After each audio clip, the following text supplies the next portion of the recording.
There's a lot of men who you'd be surprised believe that pity is going to appear or mercy is going to appear somewhere. And if you change your mindset and change your framing to understand that your enemies are never going to have mercy on you, they're never going to see you as a human, they're never going to feel sorry for you ever, then the only end result to that is action. And the only action is to fight back. There's a whole lot of men who go, well, if I'm just quiet or if I just behave or if I'm just good in front of the police or if I'm just nice to the judge, they'll let me off. No, they won't. Your enemies are out here to mercilessly crush you. They don't care about what happens to you. They do not feel responsible for the consequences. They do not have empathy for you. They're not interested in any of that. Look what the liberals tried to do to the conservatives when they had power. The biggest problem with conservatives is we don't do that, right? We're going to allow our enemies to just walk around and get away with everything, right? But when they're in power, they crush mercilessly. That comes from chess. When you're getting crushed in a chess position, praying that he's nice to you in a tournament is insane. It's not going to happen. When you're in the cage and you're fighting and you're on the bottom and he's grounding and pounding you, you can't sit there and go, maybe he'll feel sorry for me. None of this is real. None of this is real.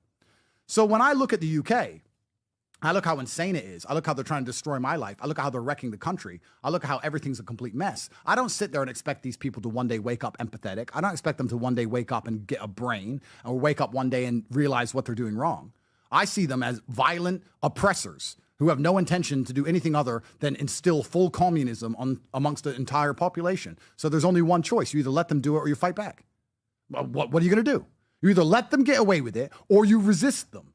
So my intention to become UK Prime Minister is absolutely 100% legitimate. I want to save the country I grew up in because if I don't do it, they're going to succeed. There's only ever been a good man against a bad man. If you're going to let the bad men run rampant, they're going to finally conquer. So I am absolutely serious about saving the United Kingdom if I can. I'm going to do my absolute best. That's why they want to put me in jail.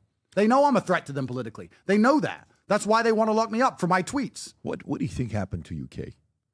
I can tell you what happened to the UK. I have a lot of theories. Firstly, I would argue that the royal family was collapsed by therapy and psychiatry. This is a theory I've come up with completely out of nowhere. Literally, like you believe this? When I got the 17%, I'm just that guy. I just know things. Okay. Right? I just know things. I would argue that the royal family, which was the backbone of the United Kingdom, was being held together by the Queen. When the Queen died, I said to Tristan, this is the end of England.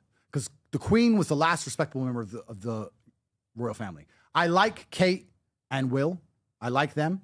But I would argue that when Diana died, the boys were put through endless therapy and psychotherapy and all of this garbage. And I think it is one of the largest and most dangerous industries in the world today. It's as dangerous as pharmaceuticals.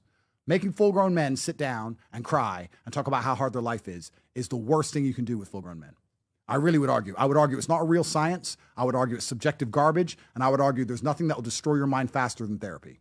I think the entire royal family was completely hijacked by these therapists and these psychoanalysts that have turned everything weird. That's why Meghan and what's his name? The one who married Meghan. I can't remember his name. Harry's weird with Meghan. She bosses him around. It's all just weird. Harry is not the top G. Yeah, well, exactly. So I think all of that's down to psychiatry. We could talk about why I have my theories on psychiatry a little bit after. So that's the royal family. As for the political class, the Europeans currently are stuck in a very difficult scenario because I really don't see how they currently align with the United States government on nearly anything. They are full communist. They're full femme-centric. It's a matriarchy. It is collapsing in real time economically. The men which reside inside of Europe don't seem to have enough in them to resist this enslavement and this population replacement, which is another huge thing we have to talk about in Europe.